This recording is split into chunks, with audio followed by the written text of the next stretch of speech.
Happy Wednesday! Welcome to the Scoop World Order. Huge show tonight is another Michigan domino. Did it fall today? Is that what we're seeing? An update on the offensive line situation.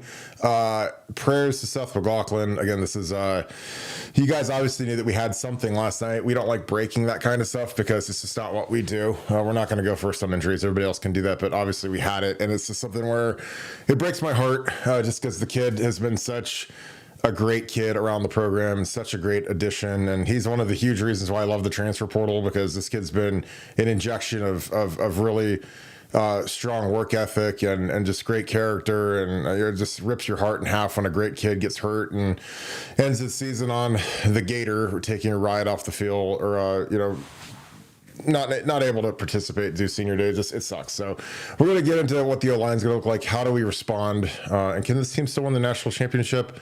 Quick answer: absolutely. So we're going to break all that down. As always, we appreciate you guys kicking in with us each and every night. Special shout out to my girl Ruth Ann in Worthington. We were on the phone for about 30 minutes trying to get her account up and running on BuckeyeScoop.com. If you guys have any technical issues, a lot of you guys are trying to sign up for BuckeyeScoop.com. If you have any issues, reach out to us, BuckeyeScoop@gmail.com. Concierge level service awaits you, as we will be on the phone trying to help you out.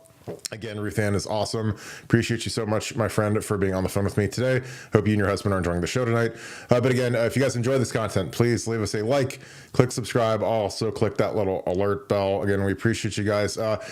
Again, the best thing you can do to help us right now, we're trying to go our ground formats, which are our non-video, which is Apple Podcasts and Spotify. Search Buckeye Scoop on those formats. Get on your iPhone, go to the podcast app, type in Buckeye Scoop, click subscribe.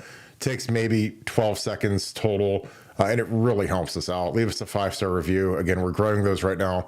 We appreciate you guys helping us out in that area. Again, those are completely free.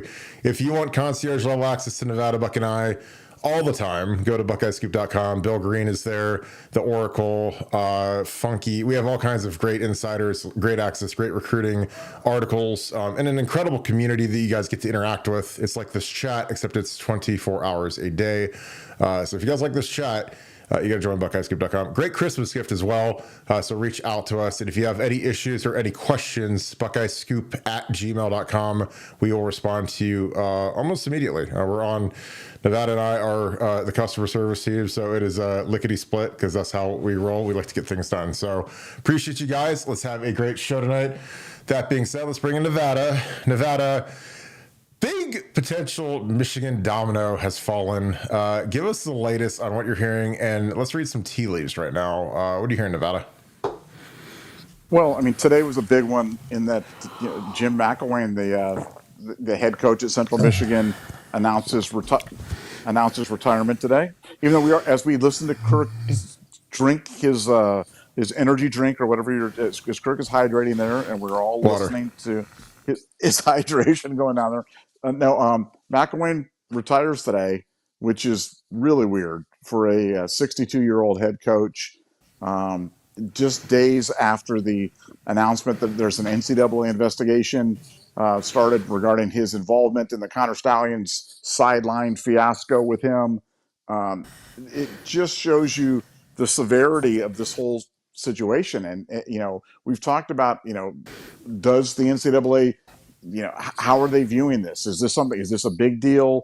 Is it a small deal, no deal, whatever it is? And obviously it's a big enough deal that it just cost the Central Michigan coach his job for having the Connor Stallions on the sidelines for one game there while he was a full-time employee of Michigan. So for Michigan, it's ominous. The walls are closing in. They're about a week away from having to respond to the NOA, and then the NCAA has 60 days to respond to their response, and then it goes to an infractions committee hearing. I still don't say, I've said this many times, I don't think it's going to get that far because Michigan just doesn't have any leverage, and everybody's turning state's evidence on them. Central Michigan's on them. The ex-coaches are on them. They've got nothing to leverage with the NCAA right now. They've got nothing to trade off. They've got nothing to give in return, and they're staring down the barrel of a multi-year postseason ban. They're staring in the barrel of having their NCAA championship or college football playoff championship stripped from 2023. So bad times ahead. And so now you wonder, well, that wow, that sounds bad, Nevada, Central Michigan, but how is it manifesting itself with Michigan? Well, they just lost, arguably their second best recruit, maybe their best recruit, Jalen Williams, big defensive tackle out of Palatine, Illinois. He just flipped to Wisconsin. And that just kind of came out of nowhere. And there's happened today. So the Michigan recruiting class is imploding. The Central Michigan coach just retired at age kind of, I think the Oracle said it was kind of like the way Nixon retired when he left the White House. That's what happened to Central Michigan coach. Bad times ahead for Michigan. And then they're going to head to Columbus as a 23.5-point underdog to take their shellacking here as well. So bad days ahead. But Central Michigan coach retiring, that is absolutely seismic. And again, just speaks to how seriously the NCAA is viewing this and how seriously sanctions are going to be to Michigan when they ultimately come down. Yeah, and for the record, I am drinking water because I got off the Stairmaster. So when I get off the Stairmaster, I'm sweating worse than Nevadabuck does in church. So I have to hydrate a little bit to keep from cramping up on the mute button. So I apologize. And so you guys know, because we got some really nice comments yesterday, that the sound is better. So we did have a sound guy come out and clean our stuff up. And also, we have a brand new, incredible soundboard that was very expensive, but you guys deserve the best. So we're trying to make sure our sound is on point. So we appreciate the comments. So, but it has a new mute button. So when you guys have to listen to me, what does it sound like, Nevada? Gulp, gulp, gulp, gulp, gulp, or whatever you like to, your little sound bites. Like, yeah, I know it sounds terrible, so I apologize. My old mute button does not work, so I have to reprogram that. So, but I apologize. But we do have some sound stuff. But yeah, here's the thing about coaching. Coaches never retire, ever. There's always some sort of ancillary factor because, coaches love to get fired, especially when they're head coaches. Like, I mean, Tom Herman got fired and, it's egg on his face, but he gets to collect $4 million. If you retire, you don't get to collect anything. Now, the one thing I do not know off the top of my head is Jim McElwain's contract length. But coaches always go out on their sword. And when you're 62, that is like being 25 in the coaching profession. Like Dick LeBeau was coaching into his 80s. Bill Belichick was like 79 or 78 last year when he was coaching the Patriots. So 62 in the era now where these guys make more money in a year than they used to make in like a decade. Like people are like, well, Larry Johnson needs to retire. I was like, Larry Johnson make like $900,000 to coach the D line, to coach four guys. The 4 D line. I mean, like he coached high school football in the DC area for 30 years before he got to Penn State, and he was probably making $2,000 a season. And now he's making $900,000. It's like, so hold your horses. Like, I mean, these guys make crazy money now. So none of these guys ever are our team, hey, let's retire with years left on our contract and not collect our money. Their team, let's get fired, not for cause, but let's get fired and get paid a buyout. So, when a guy is retiring, I think that they're saying, hey, look, we're either going to fire you for cause or you're going to retire. It's one or the other. So we're going to give you this option to go out and we won't whack you, with one game left, and we'll let you retire and you coach your last game and you can go to Del Boca Vista and play shuffleboard versus Frank Costanza, George Costanza's dad. So that's his fate. But again, it's very ominous when a coach is in the middle of a very public investigation about how a lunatic in Connor Stallions gets on his sideline, and he's right in the middle of the sideline. Like I said, it's not like he was on the far end and the coach could have missed him. And it's at Michigan State and it's Central Michigan. So Ohio State has 700 staff members at every game. Like, it's almost stupid how many people we have on every sideline. Central Michigan doesn't have the budget for that, so they don't have 8 million people that don't do anything on the sideline like Ohio State does. So when there's some random dude in full regalia Central Michigan gear like you're gonna say, who is this guy? Is this guy some dingbat that came in off the sideline? Is this guy that's had too much to drink and he bought a thing at the team shop and is down here? Oh, that's Connor. That's old Connor from Michigan. Again, Jim McElwain coached at Michigan under Jim Harbaugh. So I mean, there's plenty of oh, hey Connor, how are you? Oh, hey, nice to meet you. Hey, whatever. And again, I've lived the life of being a young coach like a Connor Stallions, and anytime you can get to know the head coach of another program or a guy that Jim McElwain, you remember Jim McElwain was the offensive coordinator at Bama, and then he went to Colorado State. He did a great job, and then he got the Florida job. And so he went from Bama, as OC for Saban and won national championships, did great, got a head coaching job. Colorado State did great there. Then he was the Florida Gators head coach. So, I mean, this guy's got some cachet. This isn't like some guy that, has just been bouncing around the MAC, and there's nothing wrong with that. But, this guy was the head coach of the Florida Gators a few years ago. Then he bombed out there, goes to Michigan with Harbaugh, gets the Central Michigan job, nice, easy move. You move a couple hours and you get to go coach in the MAC, be a head coach guy, make a couple million. And guys don't walk from that. So, he knows who Connor Stallions is. He knows what his shtick is, especially if you're a coordinator. And these coordinators all talk, and they all, there's always there's a backfilling that goes on, especially this time of the year, where coaches talk to each other. Hey, I might need a wide receivers coach. I think my guy's going to get a better job. I might have to fire my guy. Hey, I might need a new line coach. Hey, I might need a new linebackers coach. You got anybody for me? Oh yeah, this Connor Stallions guy, he helps out with our linebackers every week and does a great job, and he's real energetic, and he does all this other stuff, and maybe you should talk to him. Like that's how this works. These coaches, they all kind of have a bullpen of coaches should one of their coaches get fired or leave or get poached or whatever.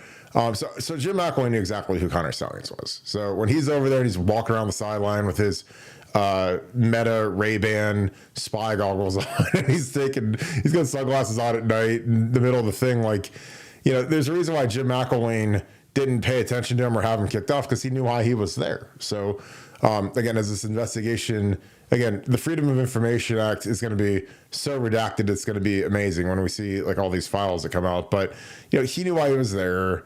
And there's no, it's a huge NCAA violation to have another team scouting another team on your sideline. So he was going to get fired. So they're going to retire him and let him, get his cake and, have his little pomp and be on his merry way. So, but yeah, it's fascinating that these guys are a guy who's 62 in a profession where it's never been more lucrative is magically retiring. But yeah, I think that it doesn't bode well for Michigan. Again, we've been saying it the whole time, but Michigan's going to be right in the middle of this because Connor Stallions that's their employee. What's he doing there? So I mean, all these people that think that the house of cards is about to fall down are crazy, because it's falling down at universities that aren't even Michigan. So and they're the ones that are the most egregious cheaters. So going to be an ugly, ugly month in Ann Arbor, especially next weekend in Columbus. I can't wait for it. Nevada, any other thoughts? Well, McElwain signed a 5-year extension in 2022, just so you know. So he was under contract through 2027, and he's choosing to leave that 3 years early. $1 million a year he's walking away from. No. I mean, no. Nobody does that in coaching. Nobody has ever done that in coaching. That. Nobody. I mean, if he takes the head coaching job at Tennessee next week, then maybe. But that's it. That's the only time you leave it. You don't retire from $3 million. You say, "Please fire me, please," unless you're going to fight for cause, which is that's what's going to happen. Like, I mean, they're saying, "Do you want to get smoked in front of the world, or do you just want to retire and this thing will go away?" Because again, this is no different than Jim Harbaugh fleeing the country. Like when he knew that the Gestapo was coming for him, he's like, "See you guys, I'll be in LA if you guys need me. I'll leave Sharon behind so you guys can bullet him instead, and the firing squad can take him down. I'll be in LA living in my RV coaching Justin Herbert. So you guys have a good time, and I'm gonna take all my coaches with me too, because they're smart and they'll get to be fawned over in the NFL about how great they are, and we'll just leave this flaming nuclear fire behind us." It is impressive, Nevada. I mean, this trail of death that Connor Stallions is leaving behind, it's crazy. What are your thoughts? Well, it just, again, when the conversations were that Jim Harbaugh was going to extend at Michigan, and we were saying there is no chance that he was going to extend at Michigan. I mean, think about where they'd be, had on the 1% that he had extended.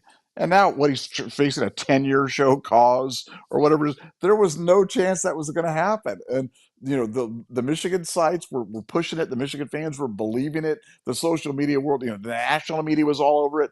Well, now you're seeing the national media start to turn, you're hearing guys, they're starting to take shots now that the McElwain news came out. Wait till this NOA gets the first NOA gets dropped. I'm telling you, the national media is just waiting. They've been laying, kind of laying in wait, waiting for the information to come out. They're going to savage Michigan when this stuff comes out. This is not a nothing, but this is the reaction is not going to be, oh well, this was nothing. It's going to be, wow, I can't believe these guys, and they're going to be asking for blood. And the one who's going to pay is going to be Sharon Moore, and he's an easy target because one, he's incompetent. Two, he's still there, so he can be offered up at the altar to the NCAA to show how serious they're taking this stuff.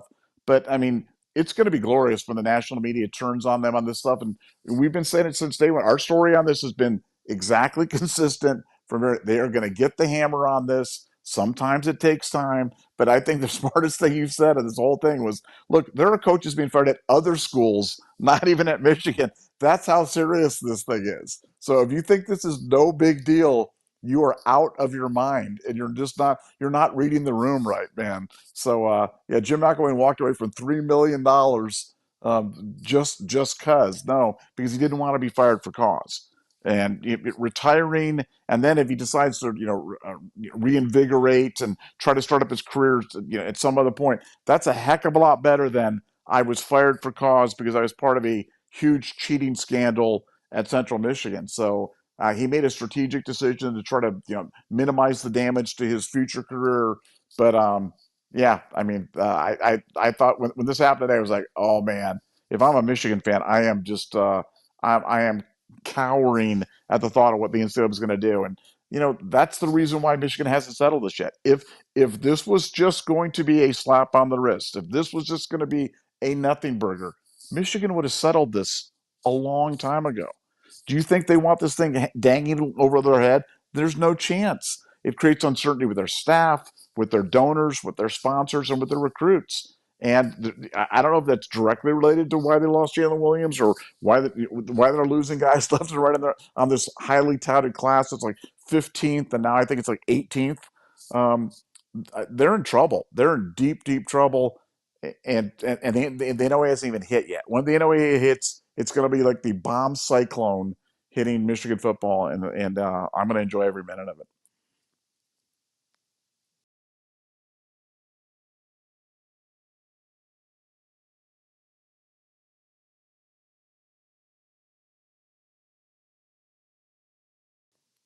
Kirk, you're still muted. Sorry, I'm getting used to my board. I appreciate you. But yeah, I think that's why you have to pay Wink Martindale $3 million, and you have to overpay. Like they paid Tony Alford $800,000 a year over a 3-year term, and I'm like, do you guys know what you're paying for? Like this is like buying like an old like Delta 88 like Cutlass Supreme and spending like $5 million on it, from 40 years ago when the thing came out. Like you're paying all this money for people that aren't good. But when you know that you've got this bomb coming, then all of a sudden you're like, well, we better come correct. Better get it right. Because I'm telling you, it's not going to be fun. Like, and again, it's going to be fun for us. It's going to be great for us. But I can't believe that, after the documentary and all of these winds swirling and every coach on earth leaving, the operations person leaving, that people still don't think this isn't going to be bad. On top of the team stinks, the recruiting stinks, and their 3 good players are all going to be in the NFL next year. So this is cataclysmic. But again, I'm here for it. And I love it. Because again, I love seeing Michigan in pain and agony, and their team stinks, and they've got the worst quarterbacking situation there is. And frankly, I don't know how you can NIL fundraise when you don't know if you're going to have like a team or a suspension or, because I don't know how you're supposed to, if you get a bowl ban, how are you supposed to raise money for NIL? What are we going to pay for a bunch of kids to play to not be eligible to win a championship? Just have them be the regular season world champions? Like no one's going to do that. So it's going to be pretty fantastic. Nevada, a lot of A lot of wind swirling. Obviously, the Seth McLaughlin thing broke. We broke it last night. It was terrible. Uh, we talked in pre-show. I would have bet a large sum of money and parlayed it with Chelsea shutting out Celtic today in women's soccer that it there's just no way that it's not going to be Carson Hinzman at center with Austin Sauerwald. The hand, foot, and mouth disease that ravaged the offensive line group during training camp actually turned out to be fantastic because turns out like Austin Sauerwald got to start 2 games to start the season, so he's not making his first career start. He's making his 3rd career start or 4th career start, and I think that's going to be great for him. Like I think it's going to be something that he's going to really benefit from. Donnie was out with the hamstring to start the season, and Austin was able to play, and I thought that was huge. And for as much as people whine about offensive line recruiting, I mean, this is pretty deep that we have guys that have already started and they're going to be playing in positions that they've started at. But what are your thoughts going forward? Because Seth it's a big loss. I mean, there's no 2 ways about it. But we've got Austin. I think Austin. You got to remember Austin Sauerwald was in the final drive versus Oregon, and he was playing against their best defensive player, Harmon, 55, their D tackle, and he locked him down. I watched the tape. I was like, this kid should start over Tigra like tomorrow. Like, I don't know why Tigra starts over him.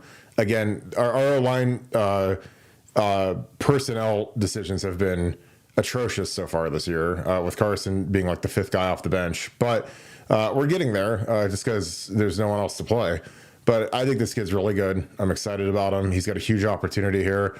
And I don't think he's going to blink. But what are your thoughts, Nevada?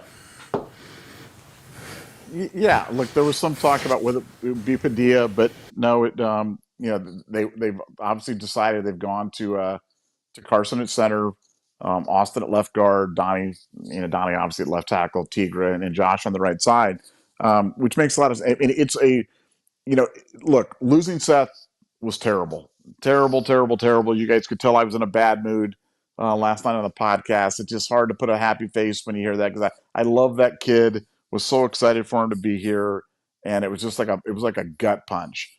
But in life, when that stuff happens, you just got to pick yourself up, and you don't have any choice. You got to move on. And for Ohio State to be in a situation where you've got a guy on the roster that had double-digit starts at center, to be able to slide in there, that's a rare. Nobody has that. Nobody in America has a situation like that. So that was a blessing. And then to have another guy who's had multiple starts at left guard this year. Again, I'm not trying to say this, hey, wow, this is great news. But under the circumstances, it's about as good as you could hope for. And I also hope it, for once, we've talked about killing narratives. Can we stop at we don't have any depth on the offensive line narrative? Because we'll see this week. They'll be fine. But not many teams could go to. We've lost Zen, we've lost Seth, we've lost Josh, and we're still fielding the line, and we'll be fine. And if somebody else went down, we'd put Josh Padilla in there, and he's a good looking player. If we lose that, we'll put George Fitzpatrick in there. He can play. I mean, we've got some dudes in the offensive line room. They just don't have experience, but we have some dudes. So. I'm excited about the game. My feelings on the game on Saturday have actually changed. I think we're gonna throttle Indiana. I think these things they can take the team one of 2 ways, and I think this is going to galvanize the team in such a way. Not that Ohio State wasn't going to come out angry, not that they weren't going to come out and you treat this as a big game, but it's kind of like when they rally together. When Ohio State lost J.T. Barrett in 2014 in the 3rd quarter of the Michigan game, how they came together, went on that run and won the national championship.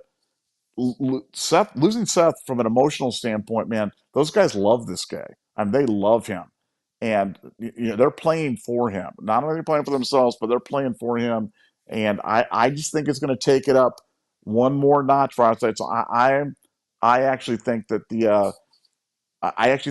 we'll perform better than we thought that we would on Saturday, and I really do believe that Seth is kind of an inspiration to these guys is going to be something because they were all devastated when they heard the news, man. And when you hear just how loved this guy is, it's crazy that this guy's only been on the roster for 10 months, 9 months, whatever it is, because he was a big part of the team. But I think that they really want to dedicate the rest of the season, to him, and play and kind of honor the type of player that he was when they're out there, because they were devastated for him, and I know he wants that, and I think they're going to show it out on Saturday. But we'll see. Talk is cheap, but I'm feeling really good about the way things are going to be on Saturday. Well, yeah, and you have to understand, like, there's guys like Austin Seyerveld that now they're, again, some of these guys are scared to death to play. Austin is not one of those guys. So, there's some guys that are like pit bulls on a leash, and you get to cut the leash, or they're like the canines that the cops have, and the bad guys run away and they cut that dog's leash, and that dog runs them down and eats them. That's what some of these guys are. And I think Austin's going to, like, I'm telling you, once you get an experience, you get a taste of playing, man, and starting, like, it's addictive. Like, I mean, when I started playing at Ohio State, I got to start, I was like, I never want to give this up. I want to play great. And we've got some prideful guys, so they're going to do it. And they're tough. They're smart. Again, I think the world of Austin Seyerveld, I think, is going to do a fantastic job. So, this is just part of the diversity. It's like I told people before, what this really comes down to is Ryan Day. Does Ryan Day want to be a great coach? If he wants to be great, then there's no excuses. I mean, Urban Meyer overcame losing Braxton Miller, who was the Heisman favorite. And then we get to the end of the season and we lose JT Barrett, who's the best player in the Big Ten, because his leg broke in the third quarter, and you got to throw Dale out there. And again, I love Cardale, man. But Cardale is like, Cardale is, he's a great kid. He's aloof. He goes out there and bombs away and throws it deep on Wisconsin and drops 59 on them. And, we go beat Alabama and we're not scared of anything. And then we go smash Oregon. So, I mean, that's Urban Meyer with the greatest coaching job in the history of college football in 14, where you lose your starting, Heisman favorite quarterback in camp and you don't fold up the tent. And then you lose, a guy that should have won the Heisman in 14 and JT, don't fold up the tent. And you still roll. And it wasn't like we backed in or we played, it was like the stupid bracket where we could play Boise State and BYU and then eventually play a good team. Like, we had to play Alabama in the South, in Louisiana, which, again, I know that's not the state of Alabama, but like, when you have to play an SEC team in the South, like, you're not going to have a fan advantage. You're going to be, like, we have to play Georgia, like, in the Peach Bowl in Atlanta. I'm like, well, gee, I wonder how this is going to go with the officiating and with everything else. Like, they're, when you're in the South, like, they're actively rooting for the SEC and they're rooting for you to die. So I think that this is, Woody Hayes had a great saying, and he said, in a moment of a great tragedy or a great, and again, he didn't die. He tore his Achilles out for the season. There is a great moment here for great accomplishment, in a moment of great peril, great tragedy, great adversity. There's room for a great accomplishment. And again, like, what would be a better story than the Carson Hinzman story? Carson Hinzman, who's, I mean, they might as well just left him on the bus for the first 7 games of the season. I mean, he didn't played mop-up time, and kid kept his head down, kept grinding. And again, this is a kid that was Iron Buckeye 2 straight years, including this summer. And, like, there's, like, 2 offensive linemen. I think Josh Schreier might have been the other one. So out of the 25 offensive linemen we have, there were 2 that were Iron Buckeyes. And Carson was still, like, the 12th guy off the bench. And now he's the focal point of the offense. He's the center. Him and Will Howard are as valuable as it gets. So what a story this could be. And it could happen to a kid who's been tougher, and he's been fantastic since he's been a starter. So I'm excited for Carson Hinzman. I'm excited for Austin Seyerveld. Again, I watched Austin Seyerveld versus Oregon, who's Oregon would name the score on Indiana. I got news for you. Like, Indiana is a paper tiger, and I'm sure that they'll fight and they'll play hard and their coach will talk tough, but come on, guys, like, let's get serious. Like, I mean, this is like me entering, like, the Victoria's Secret swimsuit competition. Like, I'm not going to win that one. That's like Indiana versus us or Oregon. It's the same thing. Indiana goes and plays Georgia. Oh my God. I'll take out a second mortgage and put it on Georgia versus those guys. They'll name the score on these guys because Indiana doesn't have the talent to run with. Now, if we screw around and Ryan Day screws around and gets scared and we don't call a good game, or we turn the ball over, then that's different. But if we play a clean game it'll be a massacre. I don't care if we have Seth McLaughlin or not. I mean, because Carson Hinzman's on his way to having an All-American career here if he keeps it up and keeps his nose to the grindstone. He'll be all Big Ten next year, All-American his senior year. He'll be a captain. He'll be one of the great redemption stories in the history of the program, and it starts this Saturday. So I'm super excited about that. Nevada, any thoughts? And we will dig into some super chats because they are piling up. Yeah, no, I mean, Helping Technician said it best today. He's like, hey man, they tried to break Carson Hinzman, and the kid just wouldn't break. He wouldn't. I mean, when they had injuries and they had to kick Donnie out, who do they go to? They went to Luke Montgomery. They weren't even going to him, and then all of a sudden, he's the guy that's the linchpin to bailing out their season. So it's a great story, like you said, a great redemption story, and he's going to write another chapter on Saturday against Indiana. Yeah, I totally agree. All right, let's get into these super chats. They're piling up. Appreciate you guys supporting Pay It Forward. We've signed up. I mean, Nevada, this has been a record month for Pay It Forwards, I think, because the emails are coming in fast and furious, and we're getting you guys signed up. So thank you for contributing to Pay It Forward. Again, this is for first responders, firefighters, police officers. Again, we appreciate what you guys do. Respect the blue. Again, we love you guys. We appreciate you guys. And we know that you guys have a very difficult job that I think is going to get better over the next few years. Larry Daniels, 1, thanks for being ultra. Thanks for the 5. McLaughlin injury. Hinzman to center, or is someone else ready? Is this another freak injury or what? Nevada OH.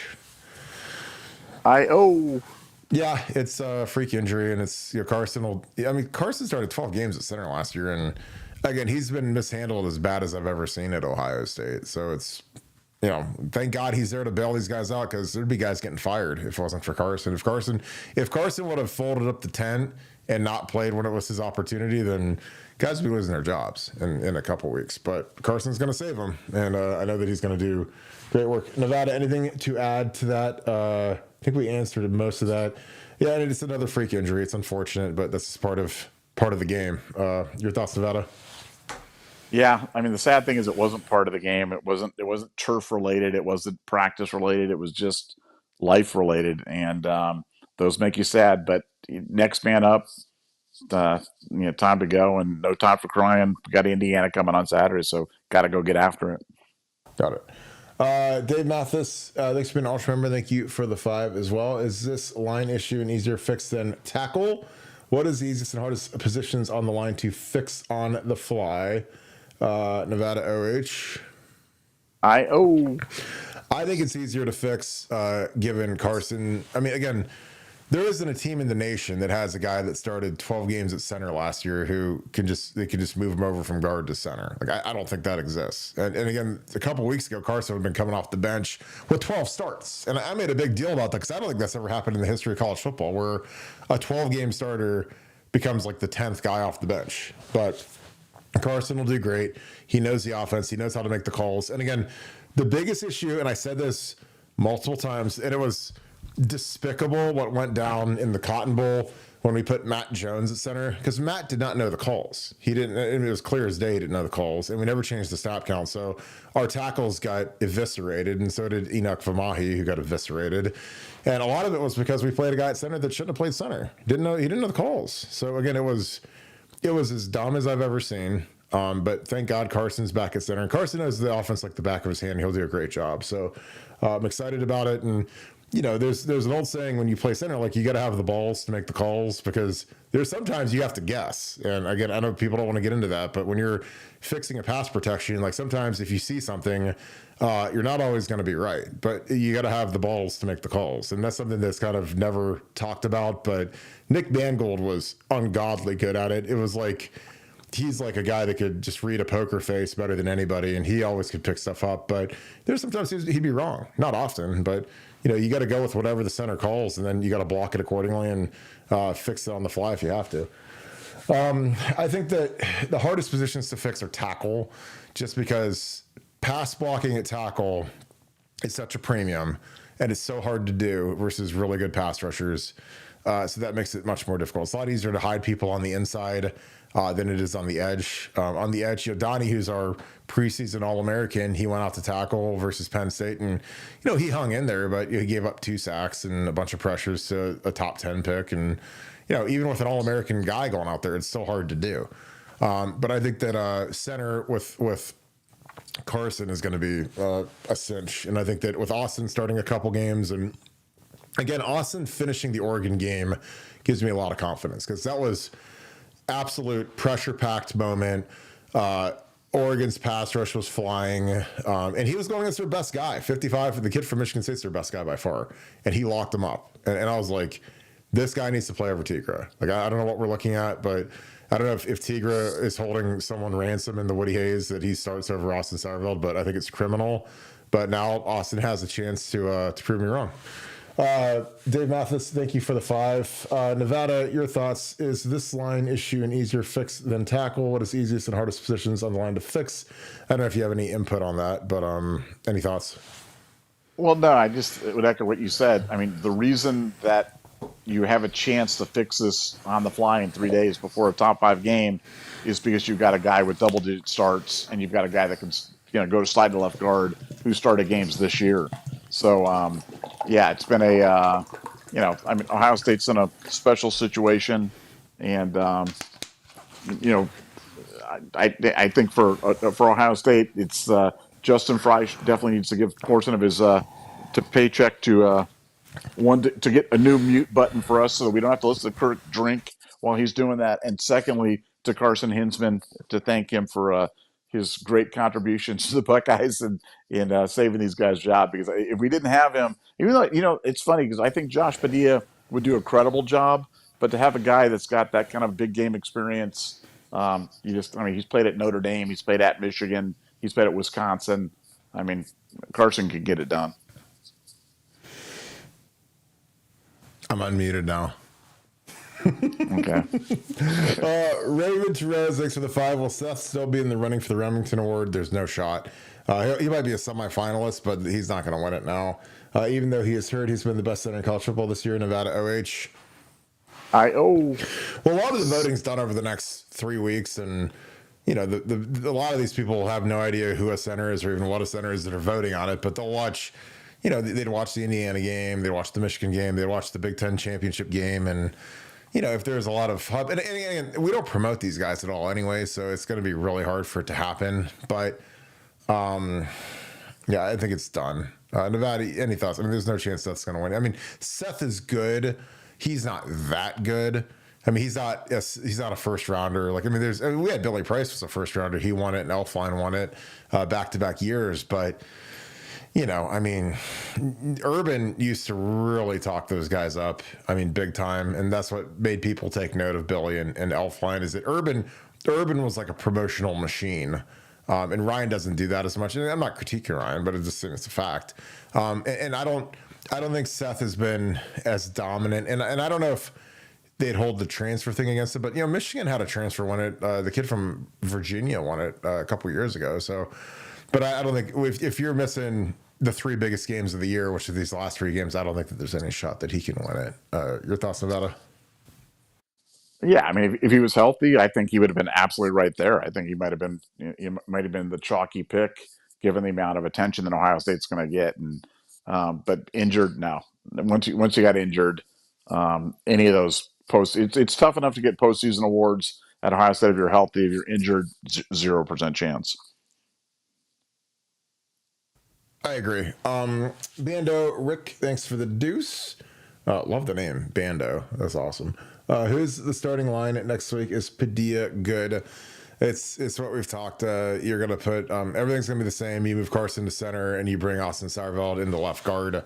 I think that'll be good. I think having a kid like Austin between Donnie and Carson, who are 2 veterans, I think that's going to be excellent, and I think that'll really help Austin. But Austin he's a really sharp kid, really tough, came from an offense that's really physical in high school, really runs the ball a lot, and people worried about his pass protection, but he's a good athlete. So, he's got a big opportunity here, and I would bet a lot of money that Indiana will run middle pressures, since this is all over the news and they obviously know about it, that they're going to test Austin. They'll blitz on third down in the interior and see how quick and how good we are. But with Austin, when you have a kid who's a quick processor, like I honestly worry less about Austin than I do Tigra, because Tigra he's not assignment sound. He blows assignments every week. It drives me crazy.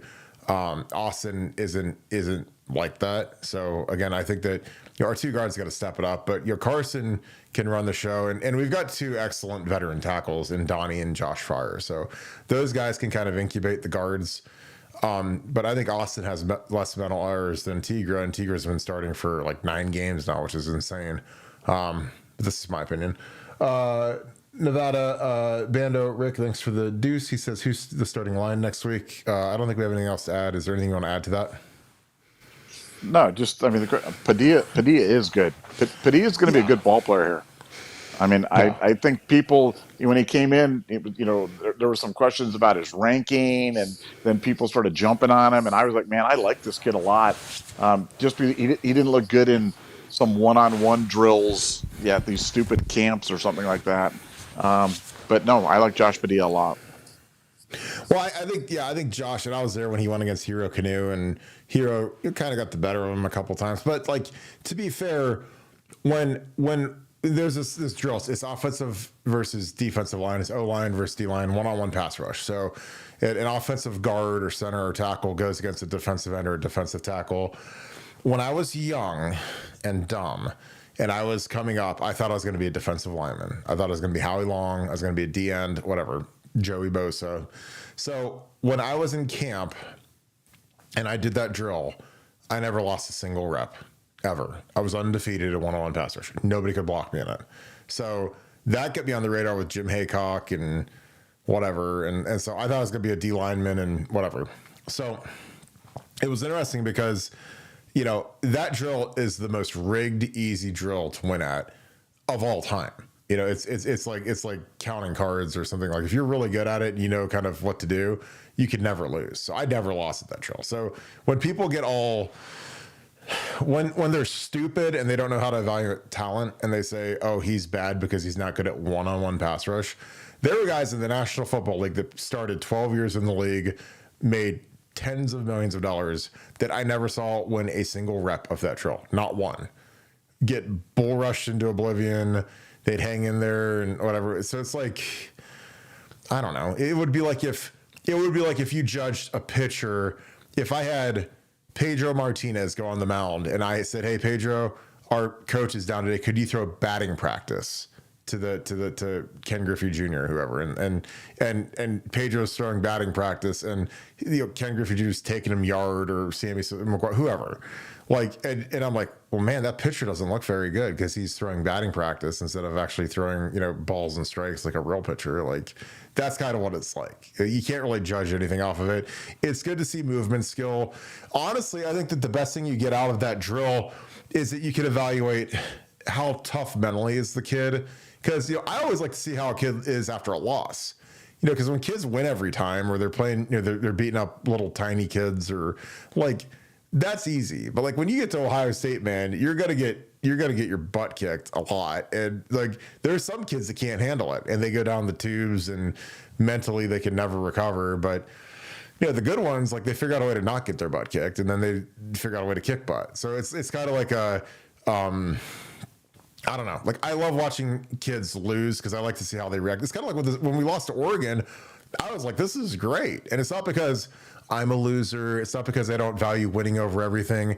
It's because I want to see the resiliency, and I want to see these guys. And again, I don't think this loss has hurt the team. I mean, we're 3 in the nation, I think, right now. And these guys have, they've got an edge to them that I don't think that they would have had if we'd be undefeated, just being frank. And they saw the fan base turn on them a little bit, and they kind of closed ranks, and I think that that's good. Now, I could be crazy, and you guys could say I don't know what I'm talking about, but trust me, nobody's lost more games at Ohio State that were big games than I did, and I saw how to react and how to close ranks and how to get better, and I saw some times where we didn't do it. So there's always a catalyst for the season, and I thought that Oregon game was good for it. Now, do I like losing players and games? No.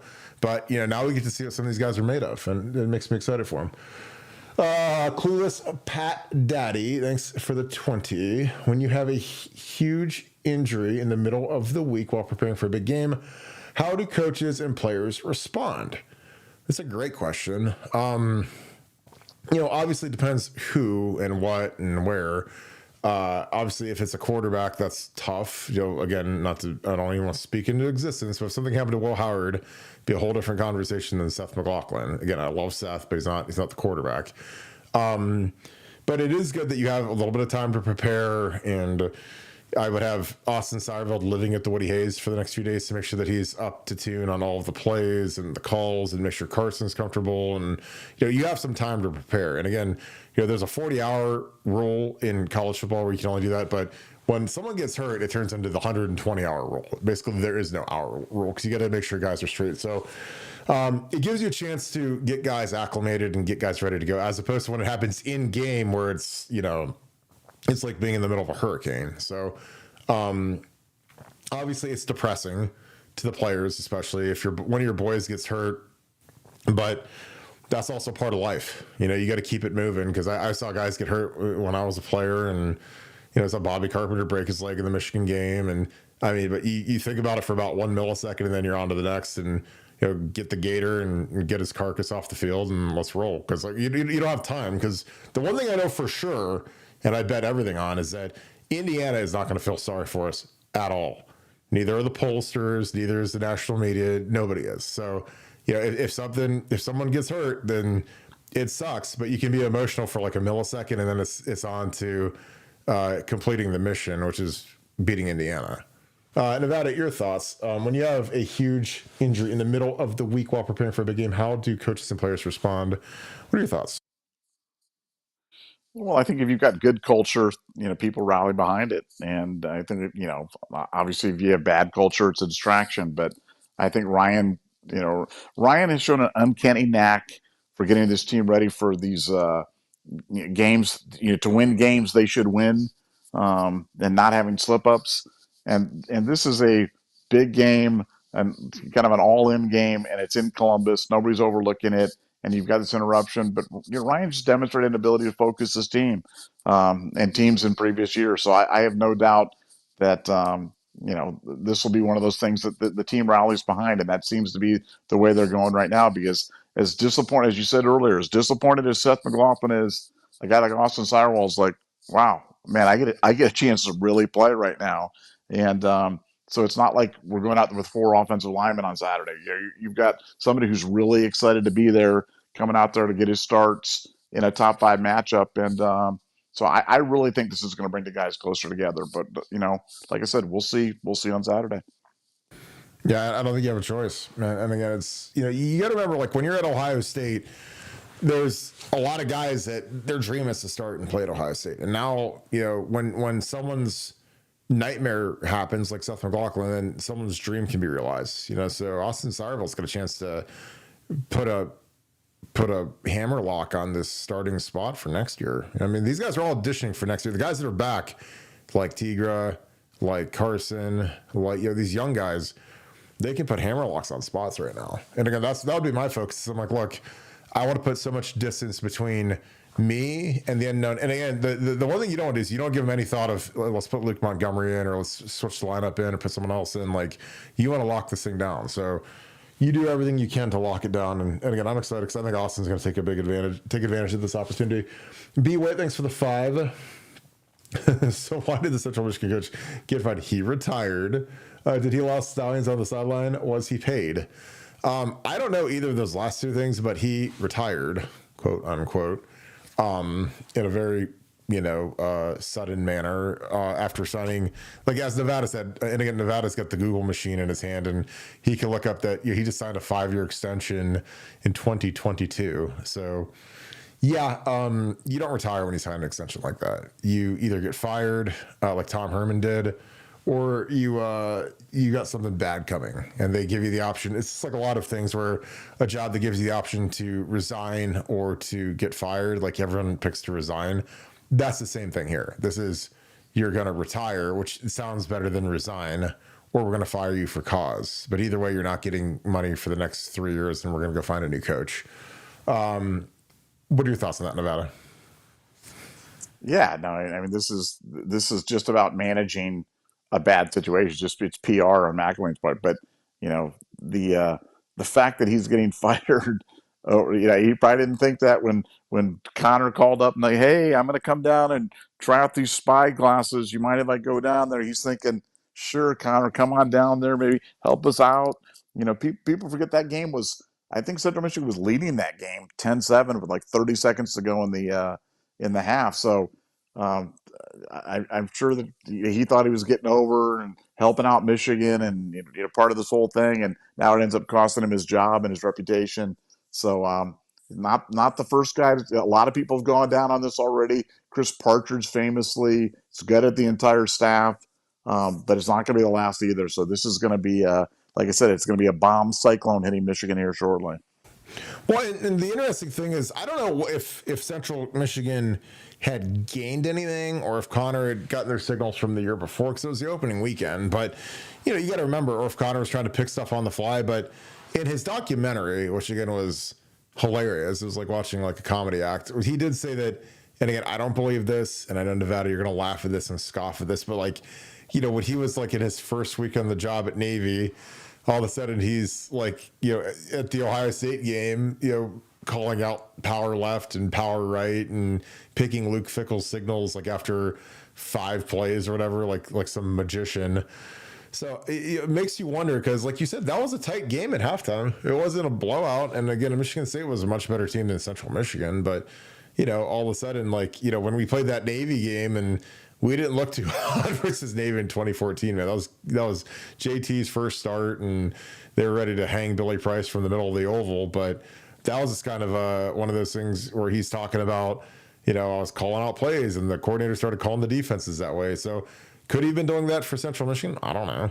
But he was there, and he's not shy about doing that type of stuff. And they didn't ask him about that in the documentary, which I thought was kind of interesting. Drew Dozer, the Prophet. Hope you're good, brother. Appreciate you being on here every night. Thanks for doing this every night. Appreciate you, my man. Thanks for being on here every night. Again, we love having this on here, and we know that a lot of you guys like to kick it around 7-ish and go through the show, so we appreciate you being on here. Best choice to start at center. It's not even close. Carson Hinzman. I think the O-line will still dominate. Yeah, I think the O-line's got a chance to be really good. I think that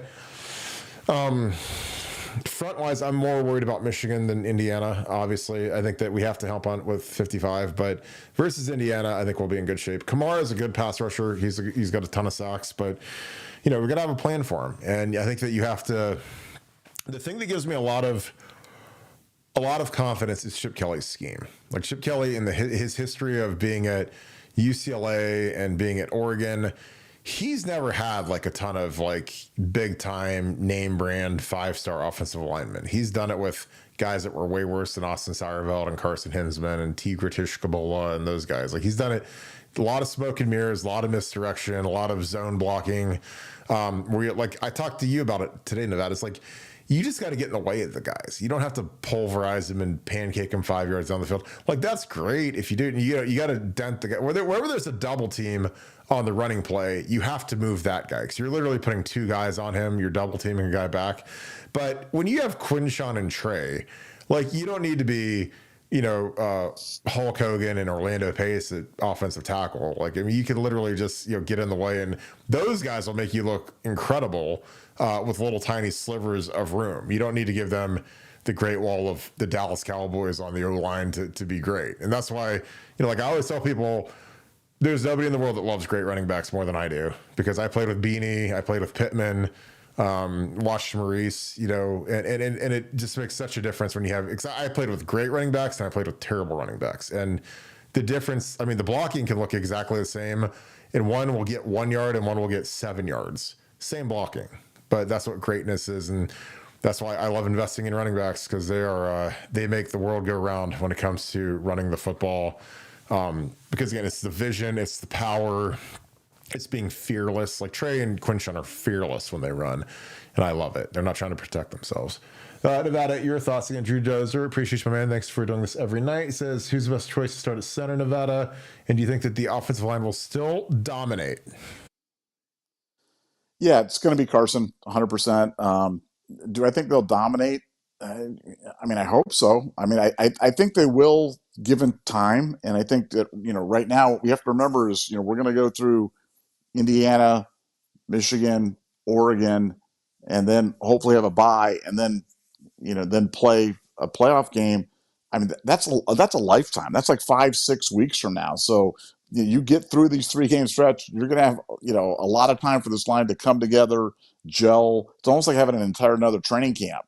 So can we? This game's the big one. If we can get through this game and just survive against Indiana, I don't care if we win 3-2 on Saturday. I don't care. You will not hear a peep out of me about how bad the offense played or how whatever. I don't care. I just want to win by 1 point. Just win by 1 point on Saturday, and then we can start getting on to Michigan. But I think this line's going to improve every week in leaps and bounds. And they just need reps. They need repetitions together. They need time to completely gel. So, do I think they'll come out and dominate on Saturday? Well, if anybody was going to do it, you would do it with incredible skill players, a veteran quarterback, and the greatest offensive coordinator in the history of college football, and Chip Kelly. So I think they've got a chance. But Indiana's going to be a good challenge. But let's just get through this weekend, win by 1 point, and then let's get on to throttle in Michigan. Yep, I agree. I like that you're using the win by 1 point thing. That's my thing. I love that. I say just win every game by 1, and everybody will be happy. You could beat Texas 3-2 in the national championship game, and people will be ecstatic. Unless you're just completely miserable. The Triple S podcast. Thank you for the 70. That is very generous of you. Guys, follow the Triple S podcast. I'm not sure what that is, but anyone that has a podcast, again, if you guys toss it up here on the board, I'll throw you a plug, of course. We are the Ohio State football team. We're a blue blood perennial power, and I believe in our staff and our depth to overcome the Seth injury. I do too. Next man up, no excuses, natty or bust. Bold prediction this game. Caleb Downs' first interception as a Buckeye. Nevada OH. I love that. That's a great message, and I think Caleb, he's due. He's overdue for a pick. So, and these guys like to throw it all over the yard, so this would be a great time for Caleb to step up. And our defense has been so good this year, so turning the ball over would be great. I mean, I think that's something that in a game like this, if you protect the football and you run the football, you're going to win by a lot. So we got to take care of the football and turn them over. Your thoughts, Nevada? Could Caleb Downs get his first interception this week? I mean, there's no doubt he's due.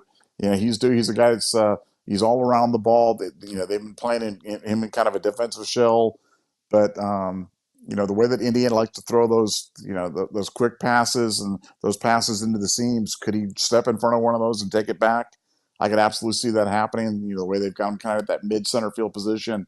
So, I think the story of the game is going to be the offense doing just enough and the defense dominating Indiana. I mean, Indiana played Michigan, and I know the transitive property doesn't work for football. I know every game's a unique animal. I get that. But they rushed it 20 times for 38 yards against Michigan. And that was at home. So do I expect Indiana to come out and be able to run the ball, at will against Ohio State? I sure hope not. And because I think we're better than Michigan. We are better than Michigan against the run. We're playing at home. And then if we force them to pass, put that ball up in the air, and I'll take our chance with our guys against their wide receivers. I think it's a huge advantage to Ohio State, and Caleb certainly could come up big. Yeah, I agree. D Sunny, thanks for the 5. I hope you're great, my man. Always bringing the best questions, as always. When a key player is lost for the season, what does a player usually do? Are they still around during practices and involved in position meetings? Whew, that is a good one, and it kind of, I think now it varies more than ever because of NIL and if a guy's draft eligible. And I think that Nick Bosa kind of took off after he got hurt because, if you're Nick Bosa and you're going to be a top 5 pick, man, it's like, as much as I love Ohio State and the training staff and all that, it's like, why would you not go somewhere that's the best place in the world to heal and rehab and get better for his little oblique thing? Again, it's turned out fantastic. 2nd overall picks, made $200 million in the league.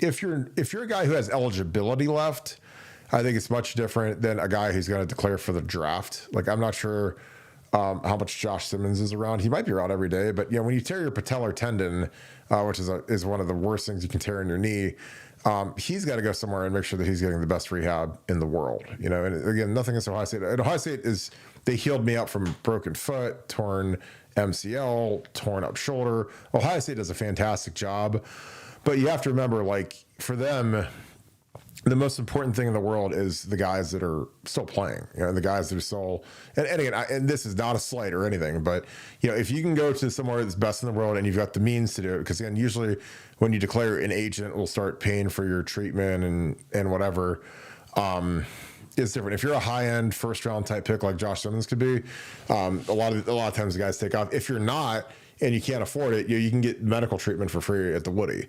So that's what a lot of guys do. If you have eligibility, you're still around the facility. You're expected to be in the position meetings unless you're rehabbing or whatever. If it's a career-ending injury, then maybe not. But if you're a guy who's got eligibility left and you break your leg, and obviously they'll give you time to heal up and put your leg up in a cast and at your couch at home. But eventually you gotta be around the team. But it does suck. Like, now when I was in the NFL, totally different. Like, guys would get hurt and you'd never see them again. They'd be gone they'd go home, back to Miami, back to Atlanta, wherever. So if a guy'd be on IR, he'd be out. So, and every organization's different, every program's different. Yeah, but normally you're around and involved, especially if you're a young player, you're absolutely around and involved. But it's kind of like a sliding scale based upon how much eligibility you have left and how high of a draft pick you are. Nevada D. Sunny asks, again, thanks for the 5. He says, when a key player is lost for the season, what does the player usually do? Are they still around it during practices and involved in position meetings? And again, Nevada's got a pretty deep background in owning sports teams. Is what I said kind of on point with what you did with junior hockey and your guys in the baseball teams you've owned? Yeah, like you said, it really just depends on kind of where they're at in their career trajectory and how serious the injury is, because for a lot of guys it's all about rehab. The other stuff where it's concussion type of stuff. It's about avoiding movement and bright lights and things like that. But guys like to stay around the team as much as possible because you want to bring them back and you want to keep them there and you want them to be an inspiration to the guys that are on it. So most, I'd say the typical thing would be to stay in contact with your team as much as possible and to be there and try to help coach up the guys that are in the position behind you. Yeah, and like, I never had a season ender, but in the middle of 2005 when I tore my MCL, like, I would be in the meetings, like I'd come and get treatment, I'd go to the meetings, and then when the team would go out to practice, I would go in the weight room and do conditioning. I'd get on the Stairmaster for an hour because that was something that I could do. Because the hard part about when you have a lower body injury like a knee or an ankle or break a leg or whatever is you got to figure out a way to stay in shape. Because like, again, in 3-4 weeks, like, I got to be back to playing at the level that I was playing at before I got hurt.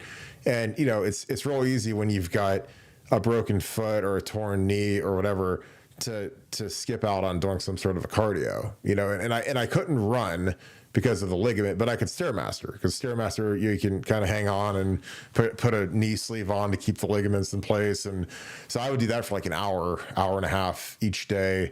And then I'd go out and watch the end of practice. But, it really depends on the injury, because if you have a lower body injury, like, it's hard for you to stand at practice for 2 hours if you've got a torn patellar tendon. So I wouldn't expect Josh Simmons to be out of practice because, he could barely stand up. And the worst thing that could happen is if you slip and fall and hurt it again. So, again, you got to be smart. A lot of times you got to keep it elevated. I mean, a lot of you guys have hurt something, sprained something. It's RICE. It's raise, ice, compression, elevate. That's like the little acronym that they give you. So, again, I like not having to get hurt anymore in my line of work. Stephen Ward, thank you for the 5. The only team that can beat OSU on Saturday is OSU. Indiana can't do it. I agree. If we don't turn it over and we run the ball, we win. And I don't think it's close. I think Indiana's a paper tiger. And again, I think that they're good and they're a cute little story, but I think that they turn into a pumpkin on Saturday. Nevada, what are your thoughts? Is the only team that can beat OSU on Saturday OSU? Yeah, I think it's frankly the only way the game can be close. Just play a clean game. Don't have just weird, special teams mishaps or big gaps and things like that. And yeah, I think we'll be okay. Devin, Ohio 7715. Thanks for the 20. Appreciate you, my dude. Thanks for being ultra. Thanks for being a wrench. We're the Ohio State. We good. Did the turf cause the injury? Don't believe so. Buckeye boys are at 8-15, 24-25. Natty Luck, Nevada OH. Guys, make sure you subscribe to Buckeye Boys. They are great friends of ours. Mello and Devin do a great job. And it's Buckeye Boys with a Z. Buckeye, then BOYZ as in zebra. And they usually come on right after us. So they're probably on right now. This is 8:15. It's about 8:20. So we'll be wrapping up here in probably 15, 20 minutes. So jump onto their show when you guys can. Appreciate you, my man, and have a great show tonight. Paul Lewis, what is up, brother? You are the man. I hope you're doing great, and I hope you're feeling good. Thank you for the 50. Let's catch up soon. Hi, guys. We're very lucky Hinzman didn't transfer. Do you know who mishandled this? It was a stupid decision. Well, I think that the coaching staff mishandled it, and that's Justin Fry and Chip Kelly and Ryan Day. So, again, I don't know who did what, but I can imagine, when you're filling off the lineup card that somebody didn't believe in Carson. And, again, that's fine. Again, coaches have different opinions on stuff, but they can be wrong. They're not infallible, and obviously they were wrong here. And I think we're lucky. Carson's a tough kid. He loves Ohio State. He doesn't want to bolt, but I think that he, the portal window is also closed, thank God.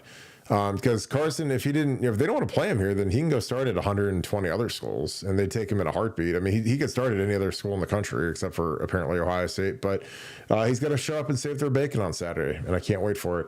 Nevada, who do you think mishandled this with Carson Hinzman?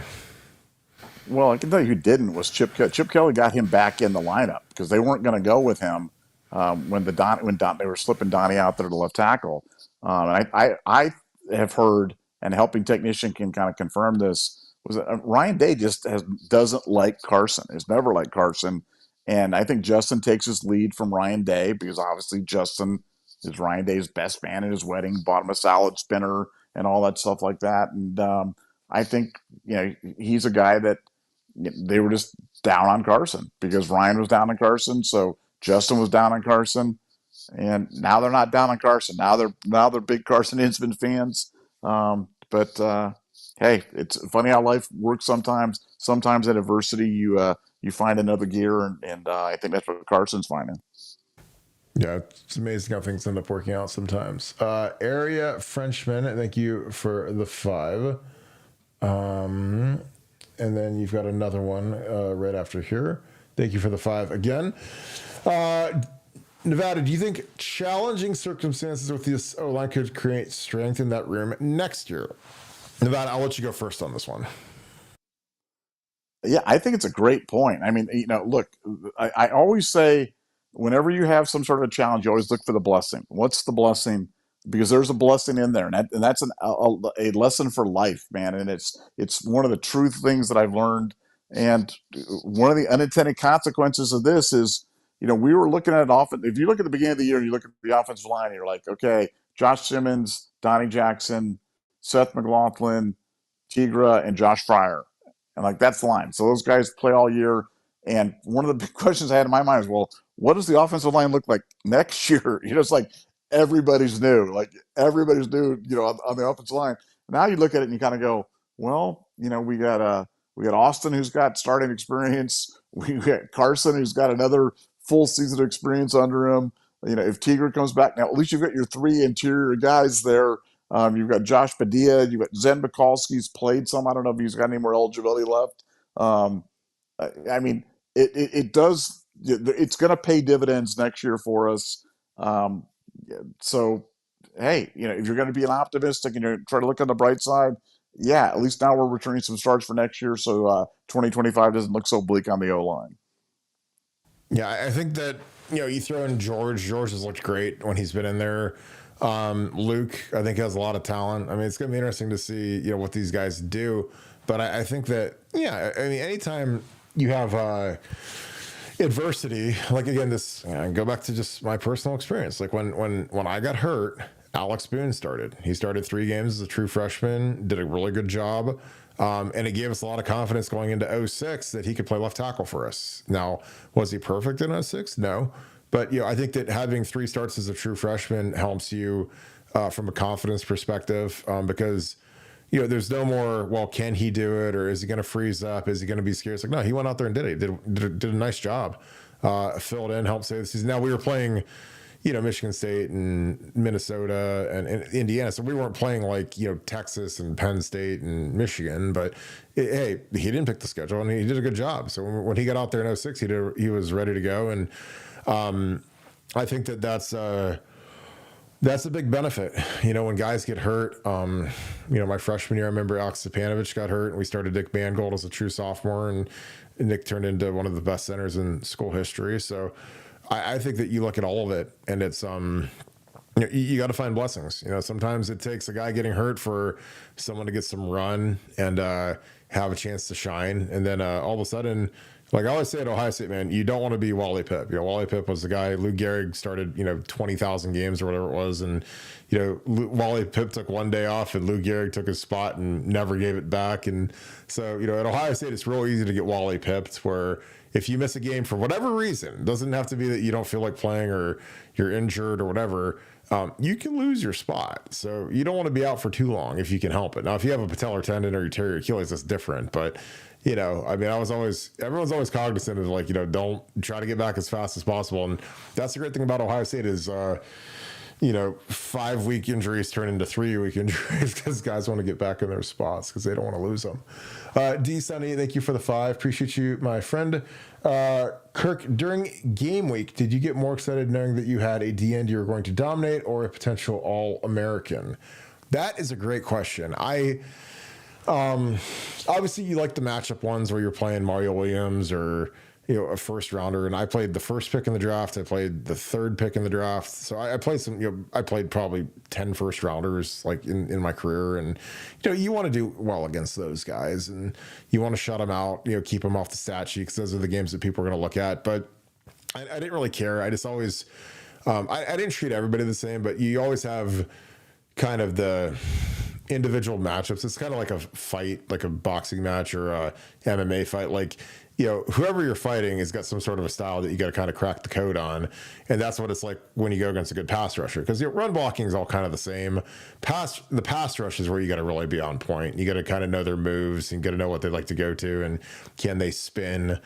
So, but like, is it fun to go against like Northern Illinois and throw the guy all over the yard? Yeah, it is. But it's more fun to beat Texas at Texas or, beat Michigan and play against, Lamar Woodley and those guys. Cause those are the ones that you really remember. You don't remember beating the Patsies. You remember beating the great teams and the great players and, how you felt.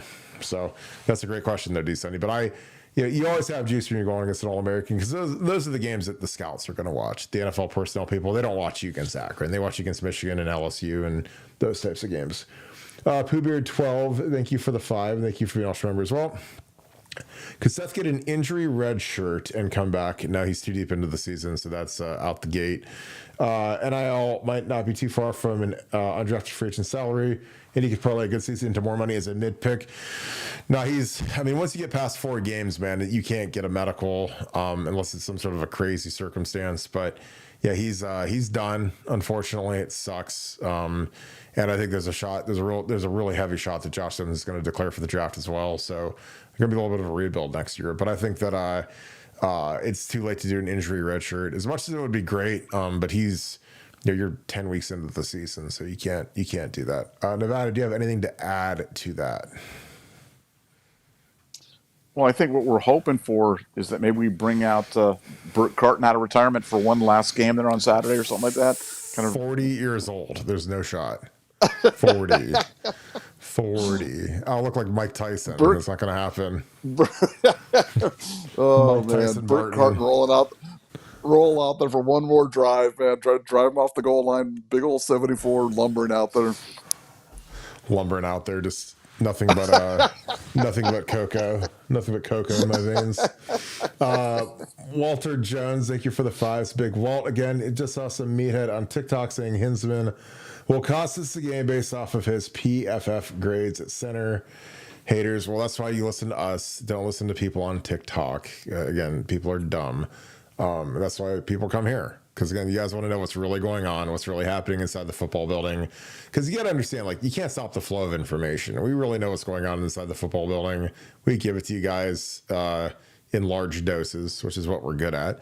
But, yeah, Carson, well, and again, if someone's worried about last year's PFF grades, then they're dumb. Because Carson has been fantastic his last couple of games. Check those grades and look at how he's been playing.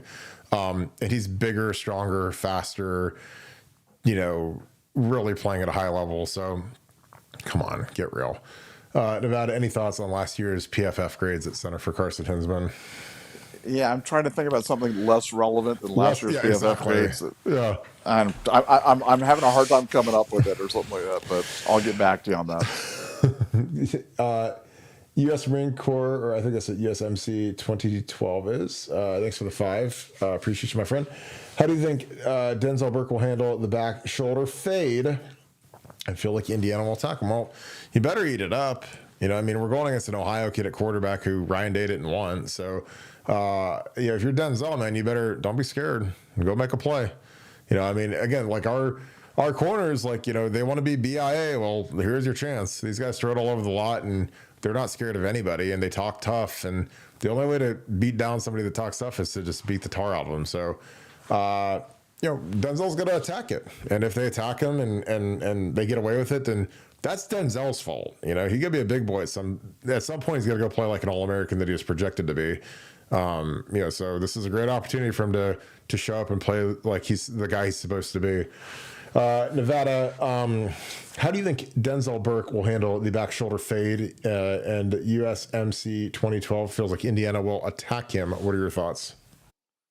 Yeah, look, the back shoulder fade, if it's properly executed, you can't stop it. It is really an unstoppable type of play if it's perfectly executed. Now, if it's less than perfectly executed and you're in a position to make a play, you can make a big play on those. You can take those. Those are ones you can return, all the way for 6. So, we're fat. Indiana's got some decent wide receivers, but they don't have Oregon level wide receivers. They don't have guys that are going to burn you and take you to the house. And do I expect Denzel to give up some completion? Sure. But we'll make plays. Indiana's going to struggle to move. Indiana struggled to move the ball against Michigan and that pressure. And I guarantee you, Jim Knowles is going to have pressure dialed up for them. And on top of it, you got crowd noise. Indiana's never had to play in a situation where you've had 105,000 people screaming at you, like ever. And they're going to get it. They're going to get a full dose on Saturday. And I think the crowd is going to be in rare form on Saturday. And I think that could be a determining factor. I agree. Big Walt again. I think this is kind of a copy of what you said previously. Talked about a meathead saying that Carson will cost us the game based off the PF grade. Carson was not an issue last year. People that think the Carson was an issue last year, go watch the Missouri game. It's the only game he didn't play in, and go watch that O-line performance and tell me if you think Carson was the issue. I thought Carson was good last year. Now, was he great? No, but was he good? Yeah. It didn't look like vomit. If he played against Notre Dame at Notre Dame, played against Michigan, they're 2 really good guys inside, played fine. So, could he be better? Yeah. Is he way better this year? Yeah. Because that's the natural progression of being an offensive lineman in college. Because, you get stronger and faster and more confident and everything. Like I always tell people, if you look at my tape from my freshman year when I started to my senior year, it's not the same player. It doesn't look like it's in the same universe in terms of my technique, my strength, my speed. Everything got way better because that's what's supposed to happen when you coach and you train and you do the right stuff. It's supposed to get better. And Carson's Iron Buckeye. He does everything right. He's strong. He's huge now. He's gained 15 pounds. So that matters when you're playing offensive line. He's a bull in there. He was light last year. He ain't light no more. He's a monster this year. So now Kirk, I know you know this, and I know this has happened, but how rare is it for a redshirt freshman to start at center for Ohio State? I know it's happened, but it doesn't happen often. Am I right on that? I'm trying to think of. Nick started as Michael Jordan. But he didn't start at center until his senior year. He was a Oh, guard. really? Yeah, he was a guard as Okay, freshman good. through Okay. junior. Okay. And they moved him to center his senior year, which was, I thought that was stupid because he's 6'7". Like, you don't put 6'7" Yeah. guys at center. And his snaps were all over the place. Brewster started as a sophomore. Now, again, I don't redshirt freshman. So for those of you guys that don't understand redshirting, when you redshirt, you're basically, your school eligibility is you're a sophomore, but when you're a redshirt freshman, that's your football eligibility. So they're different. So guys that were second year guys, just use super layman terms. No, Mangold but did it. I'm talking about redshirt freshman because he did not play as a freshman, so he did not see game time as a freshman. I mean, Yeah, yeah. I mean, but I mean, like, I don't think we've somebody ever had that any. But here's the thing: like, Brewster didn't play much as a freshman. Neither did Mangold. So like they're but kind of, it's almost the they same. but they played. Yeah. Yeah, but if they play 10 plays, like, it doesn't really matter. Like, I mean, I'm just thinking like guys See, that are 19 years old and are playing center in the Big Ten. Like, it's hard to do. Redshirt freshmen. I mean, because most good linemen that are interior guys, they're gonna try not to redshirt them, especially now that guys transfer and everybody wants to go to the NFL fast. So, but like, I don't know the last redshirt freshman we've had start at center. I can't think of one, and I'm trying hard right now, and I can't think of. In the last 20 years, I don't think we've had a redshirt freshman start at center, because I can name every center that we've had. We've had Stepanovich, Stepanovich didn't redshirt, Mangold didn't redshirt, Brewster didn't redshirt, Dadish redshirted, but he didn't start as a redshirt freshman. Didn't play center as a redshirt freshman either. Yeah, I can't think, because you want an older guy there, which is why Urban would always move. He moved Billy Price from guard to center. He moved Elfline from guard to center. They moved Michael Jordan from guard to center. So you don't usually want a young guy at center if you can help it, because he's got to be able to make the calls, and you want a guy who's older and confident in that area. So I can't think of the last redshirt freshman center that we've had start. So if it happened, it might have happened in the 90s or the 80s, but not since I followed. Because I mean, if there's one thing I know, it's who started on the offensive line as a full-time guy. Now, if someone made a start when someone got hurt. Here's a stat for you. Did you know that Mike Brewster started 49 consecutive games for Ohio State? No, I mean, I knew that he played a ton. I mean, when did he start starting his freshman year, though? I mean, he didn't start the first game. He might have started the last. I mean, like in the middle of the season, I think he started starting, if I can remember. I mean, that was in 08. I know he started 9, 10. I was obviously there in 10 and 11 with him. But in 9, he started the whole season. 08, I mean, I think he started some. I think by the end of the year, he was starting at center, maybe. I can't remember. I'll text him and ask him. But he never redshirted. Like, again, like him and Mangold are guys, and Stepanovich, those guys never redshirted at center. Well, Charles Bentley, I don't think redshirted either. That could be wrong. Okay. So yeah, Carson, I didn't think was an issue last year. But yeah, I'll look that up and see. I don't know if we've had a redshirt center or redshirt freshman start at center, but I don't know. I mean, it's hard to be a second year guy in any program and start at center, unless you're just like a werewolf and you're just that good. Maurice Clarinet, thanks for the 5. Why are you worried about Scum's front four? They're beyond overrated. I doubt any of them are even drafted in the first one. Well, 55 is going to be a first round pick.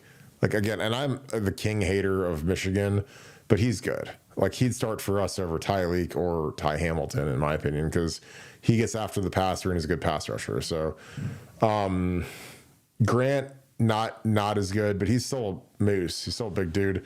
I mean, most of the mock drafts have 55 as a top 15 pick. So unless he runs a 5.8 40 or tears his Achilles tendon versus us, then I don't know how he could drop out of the first round. But again, I've been wrong before. Things happen. Yeah. Nevada, your thoughts. Why are you worried about Scum's front four? They're beyond overrated. I doubt any of them are even drafted in the first round. Well, and again, I would go watch the highlights of Michigan versus Indiana when they played their last game, because 55 was killing those guys.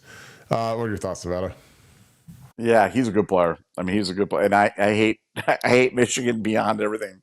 But he's a good player. He'll be a first round pick for sure. I agree with you on Grant. I think he's probably a second round guy. But he just seems like a big lazy guy. But 55's got a motor. and can get after it. So he'll be a handful. Yeah, like I said, it's not being a hater, but like again, when there's a team that doesn't have any other like big time game wreckers, and you've got that guy. My thing I just play is like, don't let that guy beat us. It's like if you play the Dallas Cowboys, like don't let Micah Parsons beat you. Let everybody else on the team beat you. Don't let the best guy on the defense, like don't like Nick Bosa. Make the other defensive end win in the pass rush. Don't let Nick Bosa beat you. That's my only thing. I mean, like I said, I recognize if a guy's a good player and you have to stop him. It's like it's no different than going against if we play Boise State. Like we have to stop the running back. We have to.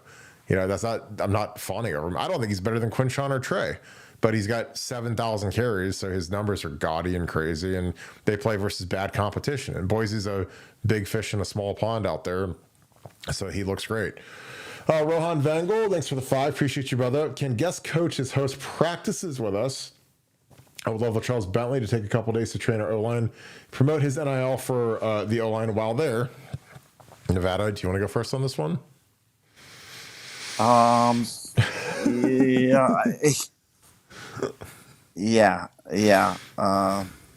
I just, they just don't want him around. They just don't. They don't. And I think it's to be fair, and initially being fair and balanced. Obviously having outside, it's like having a consultant come into your company and start telling your salespeople how to do it. If you're not down with that, that can be problematic. And I think for them, they're trying to keep they want consistent voices, so they only want Drevno and they want Fry talking. But LaCharles has offered to work with their guys for free, and they said thanks, but no thanks. So don't think that's a love match that's going to get made. Yeah, and there's that's interesting because I think LaCharles would add a lot, but I think that there's also the flip of you've got Justin Fry, you've got Tim Drevno, and you've got Mike Salini's been a GA for 5 years there or whatever. So eventually, like when you've got 3 line coaches and there's 20 guys, like how many do you really need? Do they believe in the same methods LaCharles? Because O-line is a very distinct position where there's a lot of coaches that do a lot of stuff a lot of different ways. And when I was in the NFL and I bounced all over the place, I was on 5 teams during my career. It's like every line coach had different ways of doing things, and some were dramatically different. So if Justin Fry isn't buying what LaCharles is selling for whatever reason, then it's not going to be great. And I think that that's the same with quarterback coaching, wide receiver coaching, anything. So again, that's just part of doing business when you're an O-line consultant. And again, LaCharles does a lot of great stuff. I mean, he helps Oregon, Michigan wants him to work with him, Arizona State wants him. So he's busy.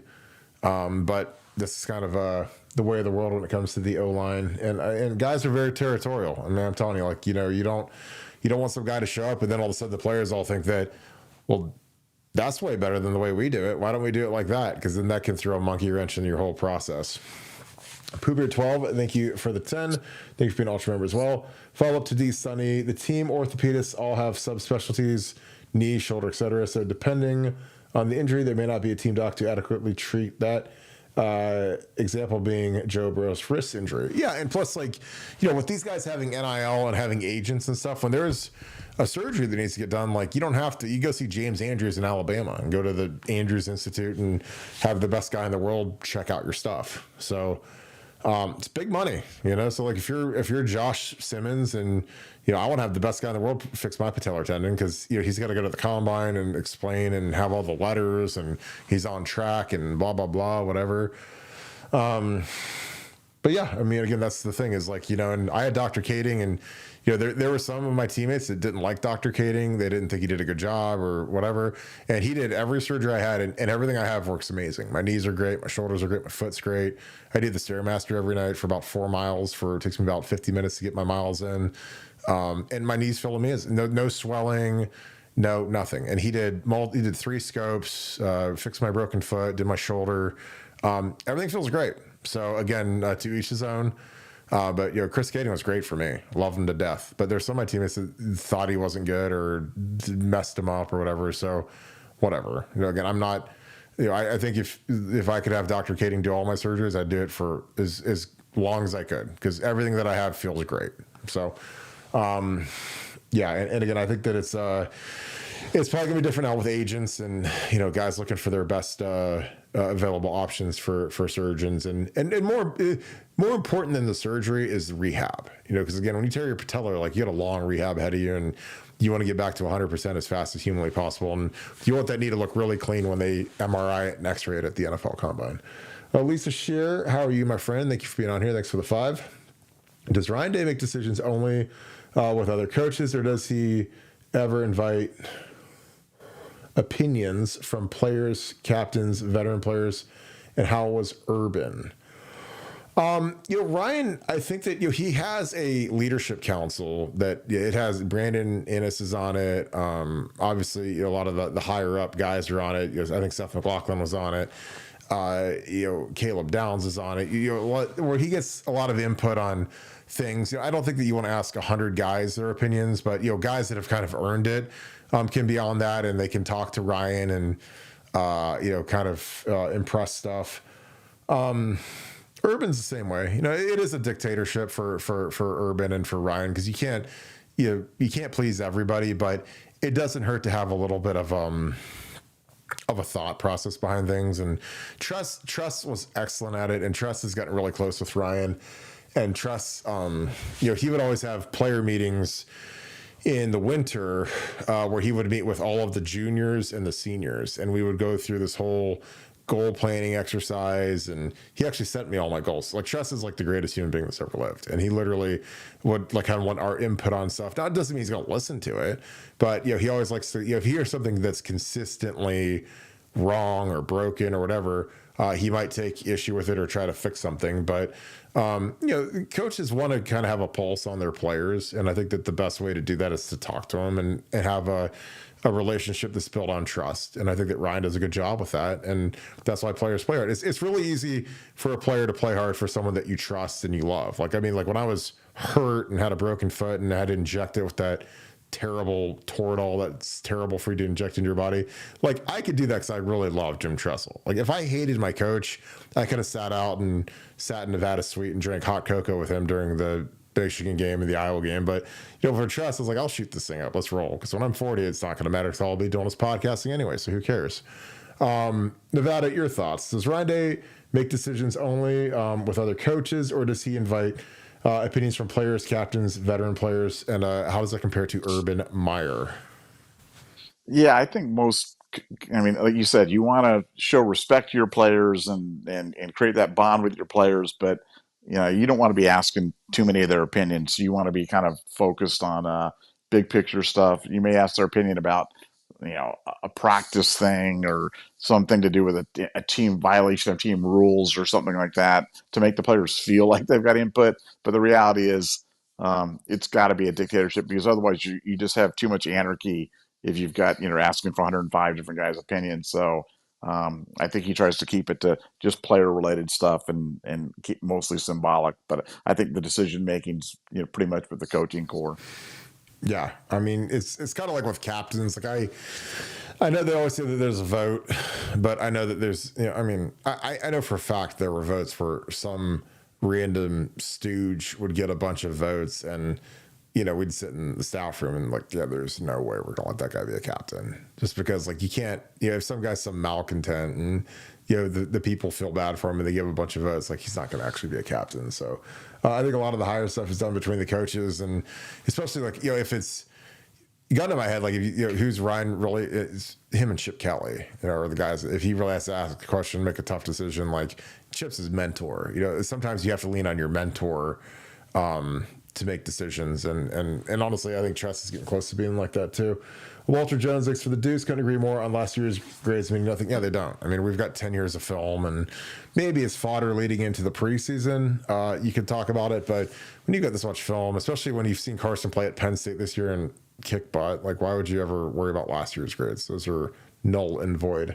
Joe, thank you for the 10. If in fact Ryan doesn't care for Carson, is it a performance-based issue or a personal issue? Nevada OH.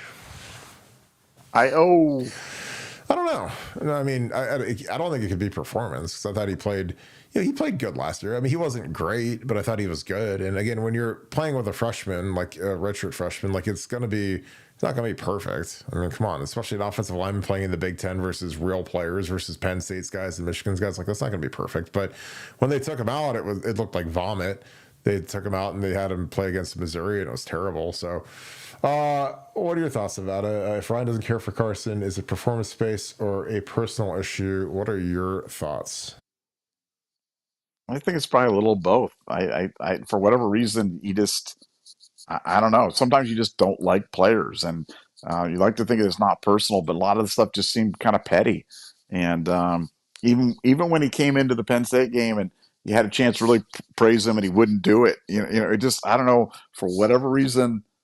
Ryan's just not there with Carson, and that's okay. And um, but it's been weird. And again, helping technician been all over this one because he thought he was one of the top 5 guys preseason. He's like, there's no way this guy shouldn't be starting. And then when he wasn't even brought in there, they brought Luke Montgomery in over him. Man, that was one of the craziest things I've ever seen. So I think it's a little bit of both, to be honest with you. Yeah, I agree. I mean, like when they brought Luke in, and again, it's nothing against Luke, but I mean, Carson started 12 games last year. I mean, and he knows the plays and he's locked in. So I don't know. It's been questionable. It's been weird. All right, Nevada, great show tonight. Nice long one. Any final thoughts? I think we're gonna. I think we're gonna womp up on Indiana on Saturday, Mm-hmm. and I like I said, I'll be happy with a 1 point win, but I expect us to come out with a really good effort. I really think the emotional level with the Seth McLaughlin injury. I think they're playing a lot for Seth, and I think they're going to really leave it out there on the field. I think this is going to really galvanize the guys and take them to a different emotional level. And I think the crowd is going to take over on Saturday as well. So I'm looking for a big effort for Ohio State, and I think we're going to have a fun day on Saturday. Yeah, I agree. I just think that we outclass these guys. We've been there. I mean, they've got to deal with being the hunted. I mean, they're a top 5 team now. They've never been that. They've always been cute little Indiana, and we unfortunately are always the hunted. So we're used to being hunted. So we've become very, very tough to beat, especially in the horseshoe. So I'm excited to see our guys get after these guys. If you guys enjoy this content, please leave us a like, click subscribe, also click the little alert bell. Appreciate you guys. Again, I love talking to you guys. It was great getting to Ruth Ann today a little bit. If you guys have any issues signing up with BuckeyeScoop.com, please send us an email, BuckeyeScoop@gmail.com. The site is absolutely on fire. Once you get in, it is incredible. Love being a part of it. It is so fun, but we appreciate you guys as always. If you guys enjoy this content, please leave us a like, click subscribe, also click that little alert bell. You'll do something awesome for us. And I mean awesome, awesome, awesome, awesome, awesome. Subscribe to us on Apple Podcasts. Go to the podcast app on your iPhone or your iPad, type in Buckeye Scoop, click subscribe. It is huge for us. You can also do that on Spotify. You can do it on both. And it really helps us out in a tremendous way. So, again, I just appreciate you guys so very much for being a part of the show every night. Scoop family is real. We love you guys. Appreciate you guys, all the great comments that you guys leave. Leave your score. I want to see what your score predictions are. Leave those in the comments down below. And also shout out. I always love knowing who you guys are watching with. Shout out who you guys are watching with and where you guys are watching from. Again, I appreciate you guys so very much. With that being said, thank you so much, Buckeye Nation. Thank you, Scoop family. I will talk to you guys tomorrow night. Can't wait to see you guys at 7. Go Bucks.